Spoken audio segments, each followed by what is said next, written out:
Meet Mr. Archimedes of ancient Greece. Long ago, Archis said, "Give me a lever long enough and I can move the world." What Archimedes meant was that the power of a lever is practically unlimited. Today, almost everyone uses some form of lever in his daily work. The familiar can opener is a lever with a sharp cutting edge. The playground seesaw is just a simple lever too.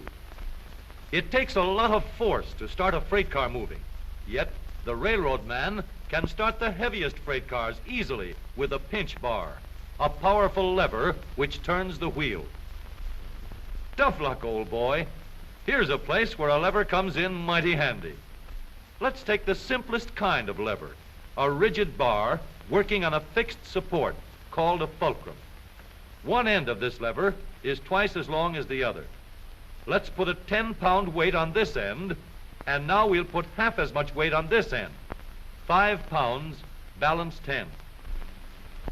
If we have 25 pounds to lift, we just use a longer lever. The 5 pounds will now balance 5 times as much. Let's raise the lever in the air, change its shape a little, and we have a crank. Or we can add a second lever and have a double crank.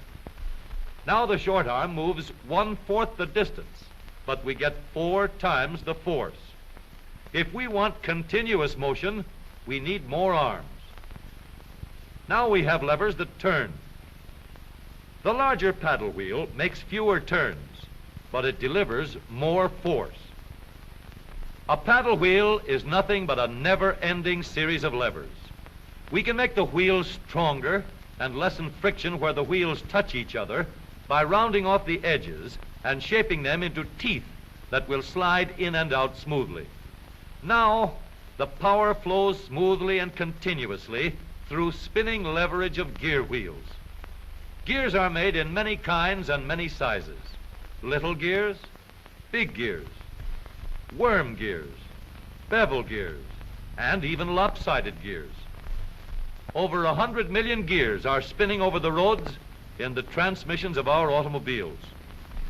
The transmission is located right at the bottom of the gear shift lever. Let's start from scratch and put together a model of the gears that we shift in our motor car. The shaft on the left comes from the engine. The shaft on the right carries the power back to the rear wheels. To connect these two with gears, we'll need another shaft, known as a counter shaft. These two gears carry the power from the engine shaft to the counter shaft and are always connected or in mesh. This gear on the drive shaft going to the wheels is free to turn around the shaft. We'll put it in mesh with another gear on the counter shaft. These gears are always in mesh and keep turning while the engine is running. To switch from one set of gears to another, our transmission needs a short shaft like this, known as a clutch sleeve. It cannot turn on the drive shaft, but it is free to slide back and forth. On the sleeve, we'll mount a large gear, which we can shift back and forth to mesh with the small gear in the middle of the counter shaft.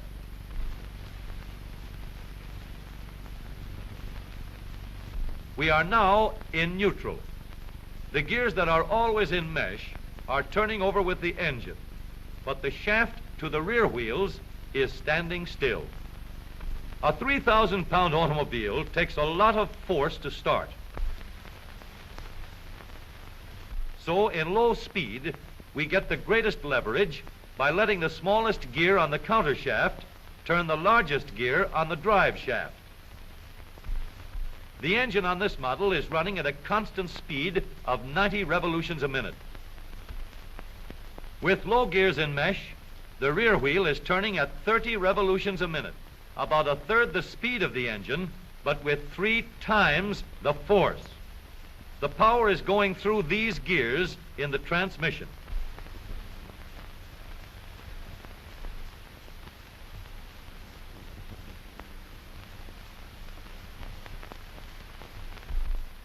after we've started the car rolling, we want fast pickup.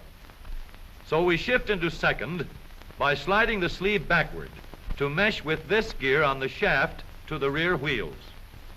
The wheel is now turning at 60 revolutions a minute, and the power flows through these gears.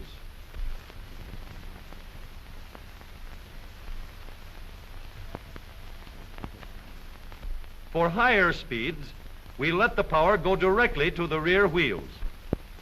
We shift the sleeve forward so that it meshes with the shaft from the engine. The power travels straight from the engine to the drive shaft. Now the shaft to the wheels is turning at 90 revolutions a minute, the same speed as the engine. But here's a problem. An automobile must be able to go backward as well as forward. So we add one more set of gears to reverse the shaft to the rear wheels. With the gears shifted into reverse, the power travels through the transmission in a path like this. We now have 3 sets of spinning levers for going forward and 1 for reverse. With a gear shift lever, we can shift to any set of gears we wish. But with all these spinning levers in the transmission came noise and wear.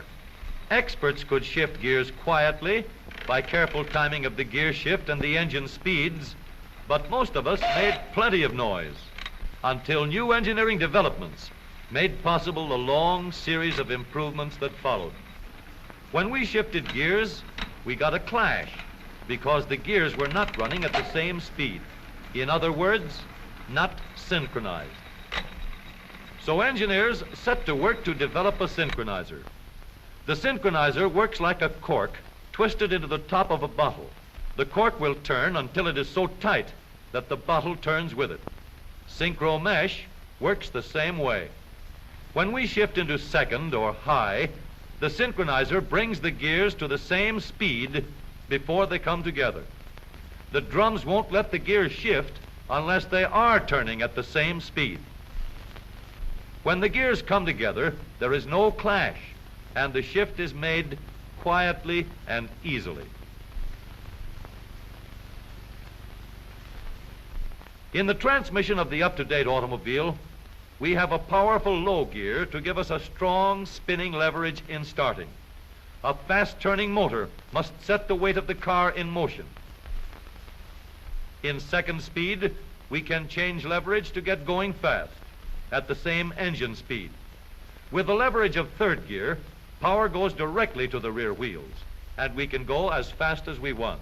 Now, every driver can shift gears at any time, regardless of speed. Here is a hill that will give us a real chance to see how smoothly and reliably our spinning levers work in our automobile transmission. This driver is going to let her car gain a speed of 60 miles an hour down the hill.